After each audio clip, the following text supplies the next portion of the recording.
십자가의 도에 대해서 말씀을 살펴보고 있는데요. 십자가의 도는 십자가 자체를 가리키기도 하고 십자가를 통해서 우리에게 주시는 메시지를 가리키기도 한다라고 지난주에 말씀드리면서 처음으로 이 십자가의 도는 죄와 세상, 육체와 그리고 사탄을 이기는 능력이다. 구원을 얻는 우리에게는 하나님의 능력이다라고 했는데요. 구원을 온전히 이루어가는 것은 바로 이러한 것들, 죄, 세상, 육체 그리고 사탄을 이기는 것이기 때문에 고린도전서 1장 18절 말씀으로 십자가의 도를 살펴보면서 이렇게 설명을 드렸습니다. 더군다나 모든 사람이 죄인이기 때문에 죄를 이기는 이 능력인 십자가의 도는 모든 사람에게 절대적으로 필요하다라는 것을 분명히 되새겨 보았죠. 그렇다면 하나님은 왜 십자가의 도를 우리에게 주셨는가 하는 것입니다. 십자가의 도는 십자가를 통해서 나타나는, 십자가를 통해서 전해주시는 메시지이기도 하니까 왜 우리에게 십자가를 주셨는가? 사실은 예수님을 통해서 십자가를 지게 하셨고 그 십자가에서 예수님의 생명을 내어 주신 거죠. 왜 그렇게 하셨느냐라는 것입니다. 사실 십자가는 저주와 죽음의 상징이었습니다. 그런데 예수님이 십자가에서 죽으시고 부활하신 이후부터 십자가는 더 이상 저주와 죽음의 상징으로만 남아있지 않았습니다. 물론 여전히 십자가는 저주와 죽음을 나타내기는 하지만 그걸로 전부가 아니기 때문에 두렵거나 기피하거나 무서워하지 않는, 오히려 구원받은 사람들은 이 십자가를 사랑하게 되었죠. 왜냐하면 십자가의 도는 사랑이기 때문입니다. 십자가를 통해서 하나님은 우리에 대한, 그것도 우리가 죄인일 때부터 우리에 대한 하나님의 사랑을 확실하게 증거로 보여주셨다라고 오늘 본문은 분명히 설명해 주죠. 하나님의 사랑을 보여주는 게 십자가입니다. 사실은 그 십자가는 예수님이 지셨으니까 요한복음 3장 16절도 이 모든 것이 하나님의 사랑 때문임을 우리에게 잘 가르쳐 줍니다. 하나님이 세상을, 우리 초등부 친구들 여기 있는데 잘 알죠? 하나님이 세상을 이처럼 사랑하사. 요즘 초등부 주일학교는 이런 거 안 하나 봐요. 신기하게 저를 쳐다보고 있습니다. 하나님이 세상을 이처럼 사랑하사 독생자를 주셨으니 이는 저를 믿는 자마다 멸망하지 않고 영생을 얻게 하려 하심이다 라고 분명히 가르쳐 줍니다. 하나님이 세상에 있는 사람들을 사랑하셨는데 이렇게 사랑하셨습니다. 그 이렇게가 뭐냐면 독생자를 내어 주시는 거죠.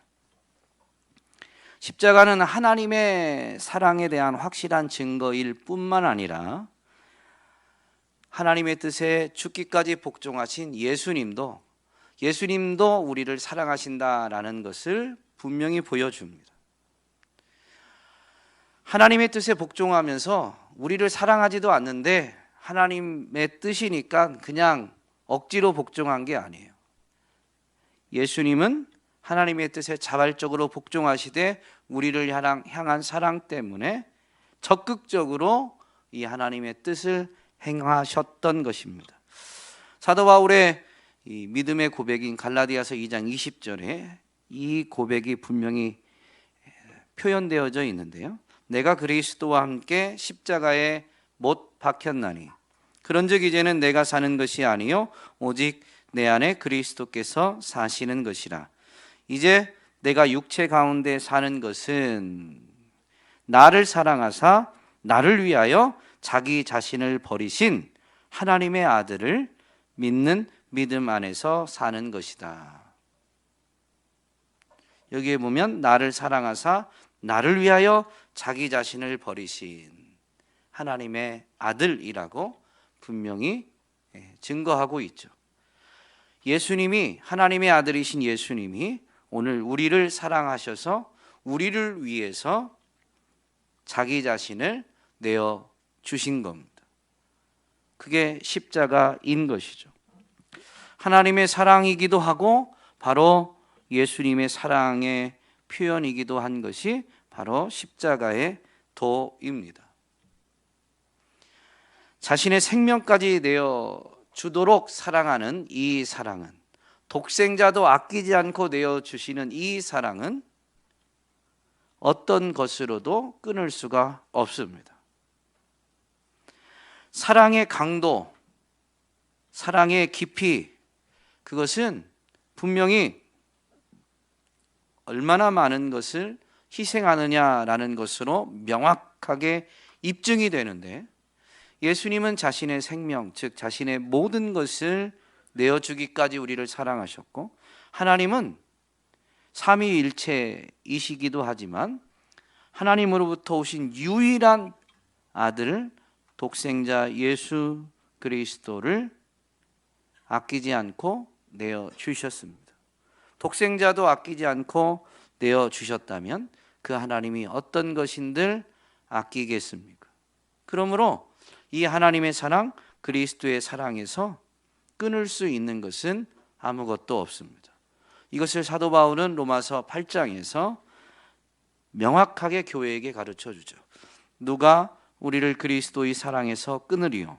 환난이나 곤고나 박해나 기근이나 적신이나 위험이나 칼이랴.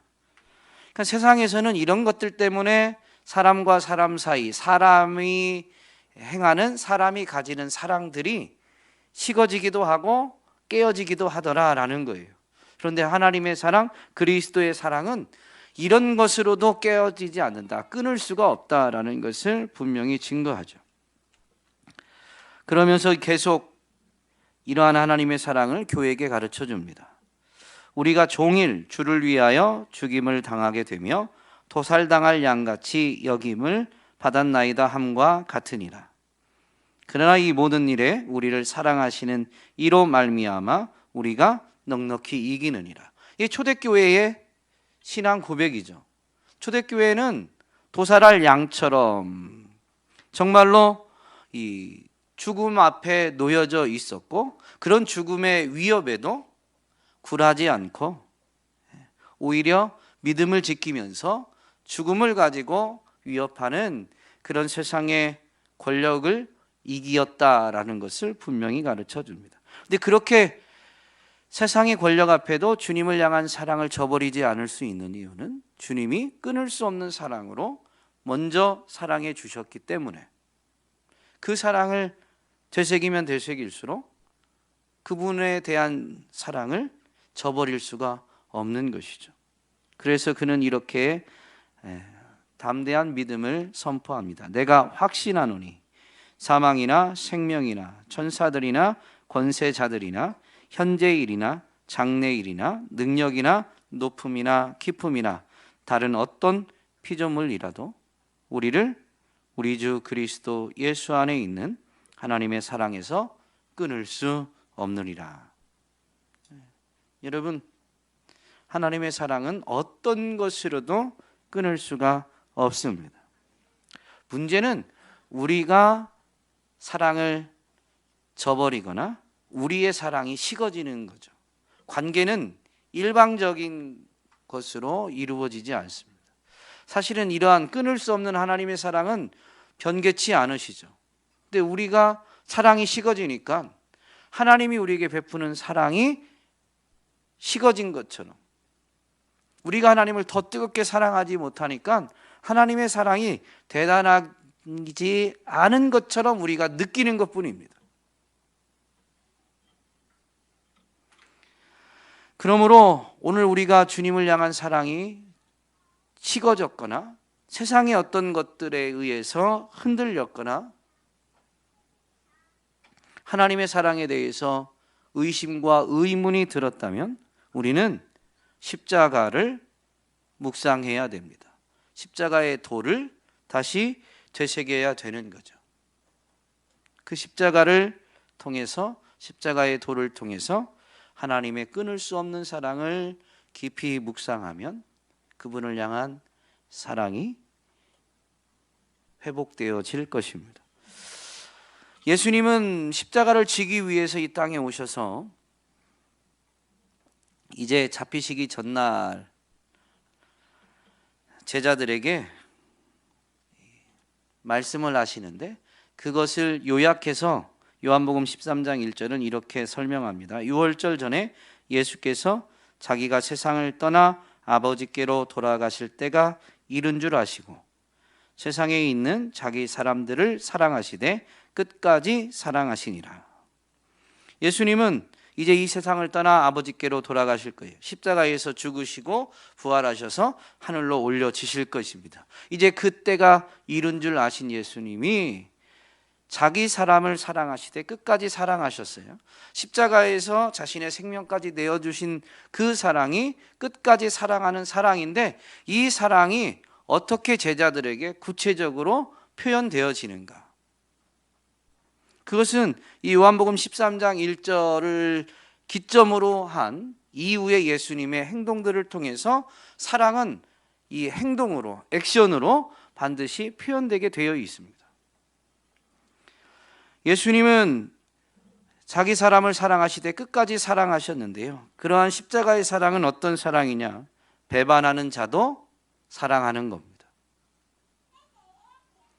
가룟 유다는 예수님을 팔려고 했죠. 근데 예수님은 가룟 유다가 자기를 팔 것을 아셨습니다.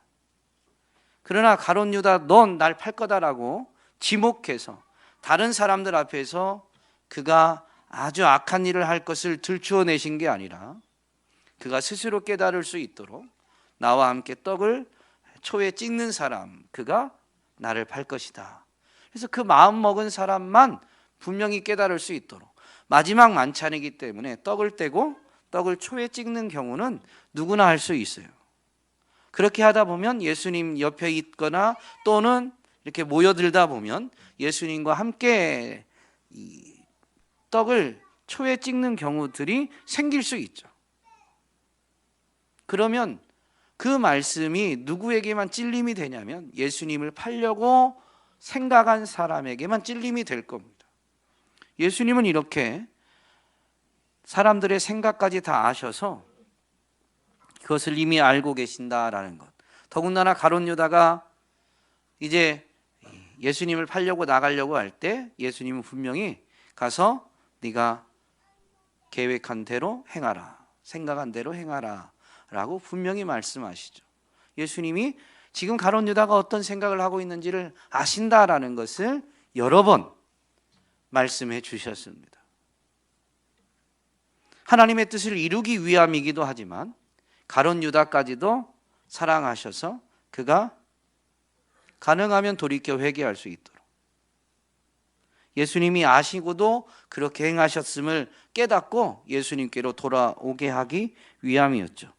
베드로도 마찬가지입니다.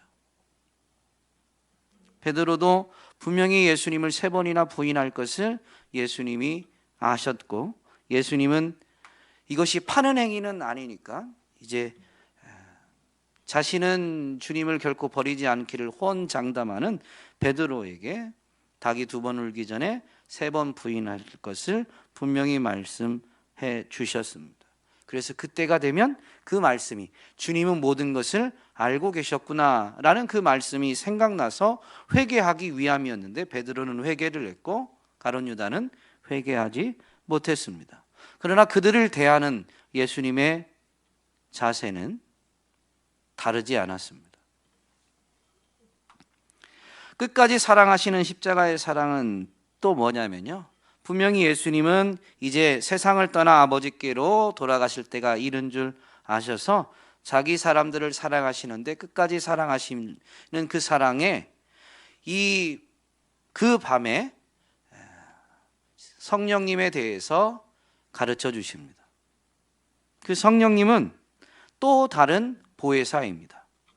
즉 예수님이 연약한 사람들을 돕기 위해서 오신 보혜사였고, 예수님이 이제 떠나셔도 이들에게는, 인생에게는 보혜사가 필요하기 때문에 또 다른 보혜사를 보내실 것을 분명히 말씀하시되, 예수님이 떠나시면서 이루신 구원 사역을 통해서 예수님이 이제 떠나신 다음에 보내시는 또 다른 보혜사는 제자들을 버리지 아니하고 고아와 같이 버려두지 아니하고 영원히 함께 하실 것을 분명히 말씀해 주셨습니다.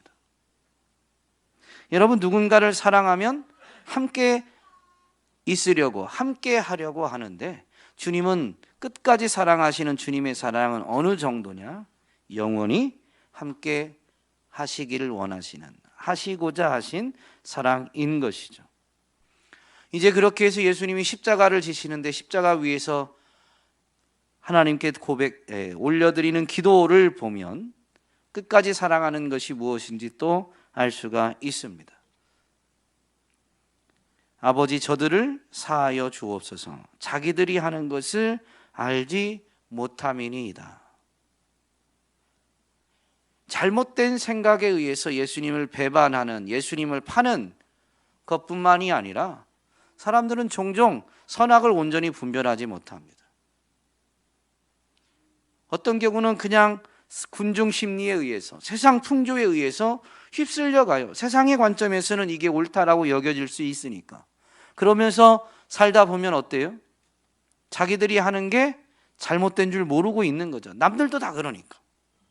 근데 예수님은 십자가 위에서 그런 사람들까지도 용서하신다라는 것을 분명히 보여주셨습니다. 자기들이 하는 것이 죄인 줄 모르고 있는 그들을 용서하십니다. 주님의 용서하심은 그냥 그 잘못된 행동, 그래 내가 없는 걸로 해줄게, 기억하지 않을게, 그런 정도가 아니에요. 잘못된 것을 깨닫게 해주시고 돌이켜서 의의 길로, 진리의 길로 인도해 주시는 것이 용서하시는 주님의 사랑법입니다. 그리고 이것은 예수님이 분명히 제자들을 떠나면서 보내시기로 한 또 다른 보혜사를 통해서 예수님이 이루어 가실 일인 거죠. 요한복음 16장 8절에 보면 그가 와서, 여기서 그는 또 다른 보혜사 성령님을 가리키는데, 그가 와서 죄에 대하여, 의에 대하여, 심판에 대하여 세상을 책망하시리라. 책망만 하는 게 아닙니다. 13절에 가면 그러나 진리의 성령이 오시면 그가 너희를 모든 진리 가운데로 인도하실 것이다. 그러니까 책망하고 돌이키게 해서 이제는 의의 길로, 진리의 길로 인도하시는 일을 성령을 통해서 하시겠다라는 것이죠. 무엇이 옳은 줄도 모르는, 그래서 자기들이 하는 것이 죄인 줄 모르고 행하는 그 사람들을 용서하시는, 심지어 의의 길로까지 인도하시는 것이 십자가의 도, 십자가의 사랑입니다. 그러므로 십자가의 도를 통해서 우리는 하나님의 사랑을 깨닫을 뿐만 아니라 우리가 어떻게 살아가야 하는지 삶의 방식 또한 십자가를 통해서, 십자가의 도를 통해서 깨닫게 되고, 그 십자가의 도를 따라 나아감으로 우리는 진리로 나아가게 되는 것이죠. 십자가의 도가 이렇게 사랑이라면 이 사랑, 십자가의 사랑에 대해서 우리는 어떻게 반응해야 하는가? 너무 잘 알고 쉬운 답인데요. 부활하신 예수님이 베드로를 찾아오십니다. 그래서 뭐라고 하세요? 요한의 아들 시몬아, 내가 이것들보다 나를 더 사랑하느냐? 우리 개역개정에는 이 사람들보다라고 되어 있지만 헬라어로는 중성명사로 되어 있습니다. 그러므로 갈릴리 바닷가에서 지금 예수님 옆에 있는 다른 제자들을 보다 더 사랑하느냐라는 걸 수도 있지만, 예수님이 제자들 중에 네가 더 날 사랑하겠느냐라는 것을 굳이 거기서 확인하시려고 하려고 하는 건 아닌 것 같아요. 오히려 부활하신 주님을 만나고도 다시 자신이 가진 예전 직업, 생업의 자리인 갈릴리 바다로 갔는데 밤새도록 베드로가 뭐 했어요? 고기 잡았죠. 근데 한 마리도 못 잡았다가 주님을 통해서 그물이 찢어질 만큼 고기를 잡았습니다. 그리고 이제 그 바닷가에서 주님이 이 질문을 하셨으니까 지금 주님과 베드로가 있는데 가까이에 뭐가 있어요? 배가 있고 그물이 있고 그걸 통해서 많이 거둔 물고기가 있습니다. 이것들보다 나를 더 사랑하느냐? 땅에서 너를 배부르게 하고 너를 즐겁게 하고 또 너에게 힘을 주는 이런 것들보다 너는 나를 더 사랑하느냐? 베드로가 뭐라고 답변해요? 사랑한다고 하죠. 표현법은 다르지만 엄밀히 말하면 사랑한다는 거예요. 주님이 사랑한다는 베드로의 고백을 듣고서 주님이 뭐라고 하시냐면 내 양을 먹이라, 내 양을 치라, 돌보라, 내 양을 먹이라 라고 했습니다. 땅에서 배부르게 하고 땅에서 여유를 가지게 하고 즐겁게 하고 땅에서 힘을 가지게 만드는 이것들보다 주님을 더 사랑한다면 비록 그렇게 물질적으로 풍요로움을 못 누릴 수 있지만 네가 정말로 날 사랑한다면 영혼을 살리는 일에, 영혼을 돌보는 일에 너는 좀 헌신해라 라고 말씀하시는 거죠. 예수님은 공생애 동안에도 하나님의 말씀을 지키는 것, 계명을 지키는 것이 하나님을 사랑하는 것임을 분명히 가르쳐 주셨습니다. 근데 그 계명을 요약하면 크게 두 가지죠. 첫째가 뭐예요? 하나님을 사랑하는 겁니다. 그것도 마음을 다하고 목숨을 다하고 뜻을 다하고 힘을 다하여 주 너의 하나님을 사랑하는 것입니다. 십자가의 사랑을 정말로 깨달았다면, 십자가의 도를 깨달았다면 여러분 마음을 다하고 목숨을 다하고 뜻을 다하고 힘을 다하여 하나님을 사랑해야 합니다. 사랑할 수밖에 없습니다. 받은 사랑이 그러니까. 또한 이웃을 사랑해야 합니다. 그런데 이 이웃에는 복음이 확장되는 것처럼 자기 주변부터 사랑하는 겁니다. 가족부터, 그리고 영적인 가족부터. 그래서 사도 요한이 분명히 이렇게 권면하죠. 사랑은 여기 있으니 우리가 하나님을 사랑한 것이 아니요 하나님이 우리를 사랑하사 우리 죄를 속하기 위하여 화목 제물로 그 아들을 보내셨습니다. 사랑하는 자들아 하나님이 이같이 우리를 사랑하셨은즉 우리도 서로 사랑하는 것이 마땅하도다. 교회에게 보내는 편지죠. 세상 속에 있는 사람은 사랑하지 않아도 된다라는 의미는 아니지만 하나님의 사랑이 여기 있다. 그 사랑을 깨달았다면 그 사랑을 깨달아서 지금 있는 그 자리에서부터 서로 사랑하는 거예요. 예수님도 새 계명을 너희에게 주노니 너희가 서로 사랑하라고 그랬죠. 이웃을 사랑하되 먼저 택하심과 부르심을 확인하게 된 예수님을 믿고 구원을 받은 사람들끼리 먼저 사랑하는 거예요. 그러나 끼리로 끝나면 안 되죠. 분명히 이웃을 사랑하라라는 말씀을 가르쳐 주시면서 예수님은 선한 사마리아인의 비유를 말씀해 주셨습니다. 선한 사마리아인의 비유가 무엇을 의미해요? 선한 사마리아인의 결론은 마지막 예수님의 질문에 있습니다. 비유를 다 들고 나서 예수님이 질문을 하죠. 뭐라고 질문해요? 누가 강도 만난 자의 이웃이 되어 주었느냐? 이웃은 내가 정하는 게 아니에요. 우리는 이웃을 사랑하라고 했기 때문에 누군가의 이웃이 되어져서 그에게 사랑을 전해야 되는 거죠.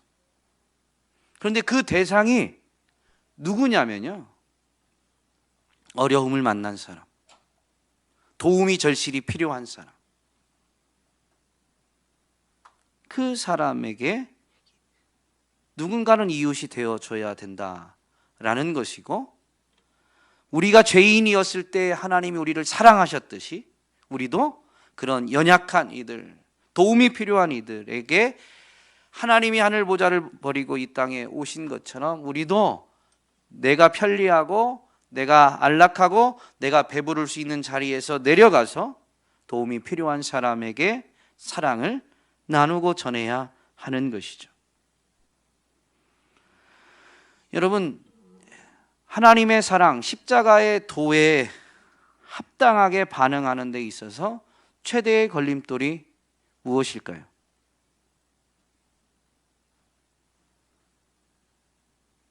이기심입니다. 이기심.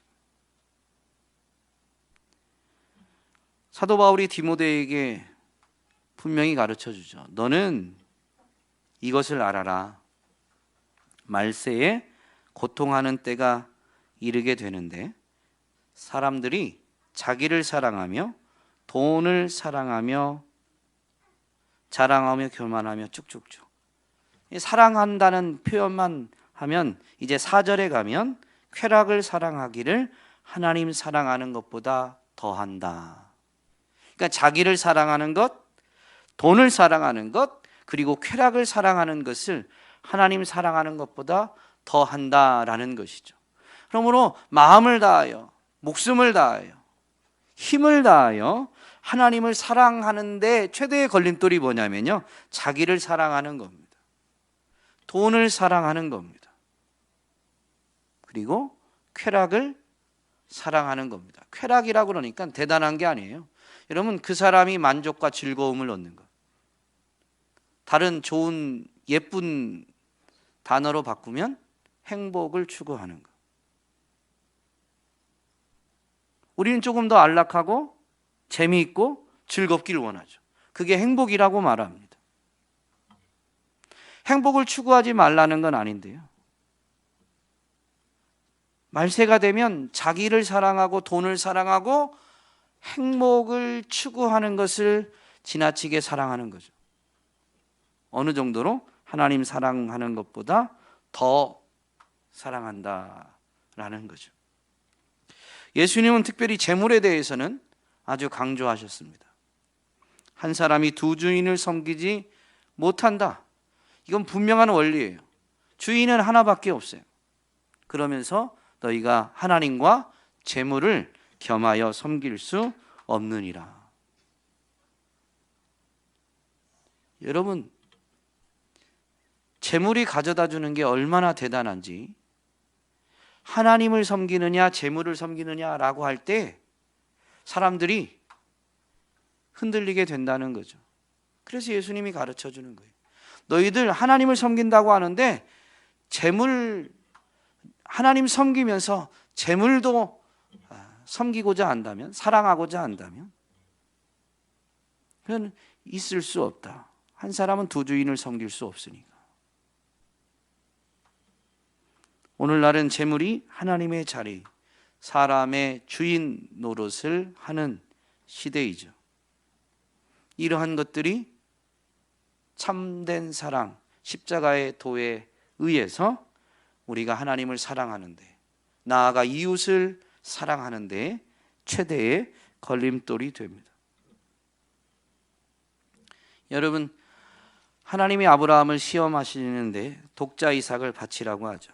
순종해서 하니까 하나님이 이제 아브라함을 만류하시면서 그의 이 신앙의 행위를 인정해 주시는데, 그 아이에게 내 손을 대지 말라, 그에게 아무 일도 하지 말라. 내가 내 아들 내 독자까지도 내게 아끼지 아니하였으니 내가 이제야 내가 하나님을 경외하는 줄을. 이 경외는 두려워하기도 하고 사랑하는 것이기도 하죠. 복합적이죠. 그러므로 우리가 하나님을 사랑한다는 것은 언제 입증이 되냐면요, 하나님 우리의 중심을 모르시지 않아요. 근데 이것을 아브라함의 그 마음을 하나님은 드러내고 싶은 거죠. 천하 만국 가운데 아브라함의 그 믿음을 드러내고 싶은 거예요. 그래서 이렇게 시험하셨고 아브라함은 시험을 통과했는데 이렇게 말씀하시죠. 내가 내 아들 내 독자까지도 내게 아끼지 아니하였으니. 여러분, 아끼지 않고 아까워하지 않아야 합니다. 이거는 하나님이 주시는 은혜이기도 하지만 우리 편에서는 훈련이 좀 필요합니다. 아까워도 나누는 연습을 해야 돼요. 아까워도 하나님께 드리는 연습을 하고 이웃에게 나누는 연습을 해야 됩니다. 적은 것부터 그냥 아무 조건 없이 대가 없이 하는데 조금 아깝다라고 느껴지면 그 정도부터 하시면 돼요. 그게 10,000원일 수도 있고 50,000원일 수도 있고 뭐 더 클 수도 있죠. 요즘같이 경제적으로 어려운 시대에는 뭐 10,000원, 5,000원도 굉장히 절실하죠. 너무 빡빡하니까. 그런데 우리는 우리의 체면 때문에 5,000원, 10,000원을 하나님께 또는 이웃에게 나누는 것에 대해서 굉장히 주저합니다. 우리 체면이 앞선 거죠. 여전히 자기를 사랑하는 게 우선인 겁니다. 그냥 스스로 자신의 삶을 돌아보면서 이거 조금 아까운데 너무 집을 팔아서 바쳐야만 하는 게 아닙니다. 아까운 마음을 하나님 앞에다 바치는 거죠. 그래서 점점 연습해서 하나님을 위해서라면 이 정도까지는 내가 아까워하지 않고, 그러나 마음은 어때요? 정말로 그걸 하나님 때문에 하나님 앞에 아까워하지 않기 위해서, 아끼지 않기 위해서 그렇게 하는 사람은 이제 그 정도에 익숙해지면 그런 마음이 생겨요. 조금 더 해보면 어떨까? 물론 삶은 너무 빡빡해서 사단이 그렇게 그냥 호락호락하지 않아요. 여전히 빡빡해요. 그럼 여기서 조금 더 하는 게 굉장히 부담이죠. 그런데 그 부담 가운데에서 요 정도 하는 것에 내가 이제는 지나고도 후회가 안 된다라는 정도가 되었으면 이제 조금 더 해보셔도 됩니다. 즉각적으로 그렇게 해야 되는 건 아니지만 이런 식으로 훈련하는 거예요. 그래서 우리가 하나님 앞에 아끼지 않고 내어드릴 수 있을 때 하나님은 분명히 이렇게 말씀하시죠. 내가 이제야 내가 나를 경외하는 줄 아노라. 하나님은 우리에게 독생자 예수 그리스도도 아끼지 않고 내어주셨습니다. 예수 그리스도는 자신의 생명을 아끼지 않고 십자가에서 우리에게 내어주셨습니다. 그러면 우리는 하나님께, 예수님께 어떤 것을 아끼지 않고 내어드릴 수 있나요? 십자가의 도를 깊이 묵상하면서 한 걸음 한 걸음이지만 우리는 주님처럼 할 수는 없어요. 그래서 주님이 오신 거예요. 그러나 주님의 사랑을 깨달았다면 주님과 똑같이는 아니지만 주님처럼 사랑하는 것은 한 걸음 한 걸음 실천할 수가 있는 것이죠. 오늘 저와 여러분이 하나님을 더욱 사랑하고 이웃을 더욱 사랑하게 되기를. 중간중간에 실수하고 실패하고 배반하고 넘어질 때도 있지만 그럼에도 불구하고 여전히 우리를 사랑하시는, 끝까지 사랑하시는, 배반해도 용서해 주시고 뭐를 하는지도 모르고 잘못된 일을 할지라도 용서해 주시고 심지어 우리를 깨우쳐 주시고 의의 길로 인도하시는 그분 때문에 오늘 우리는 십자가를 바라고 십자가의 도를 붙든다면 정말로 주님을 더욱 사랑하게 되는, 그리고 주님의 사랑을 세상 가운데 전하는, 이웃도 주님의 사랑으로 사랑하게 되는 삶을 살아내게 될 것입니다. 그런 저와 여러분이 되기를 간절히 소망합니다.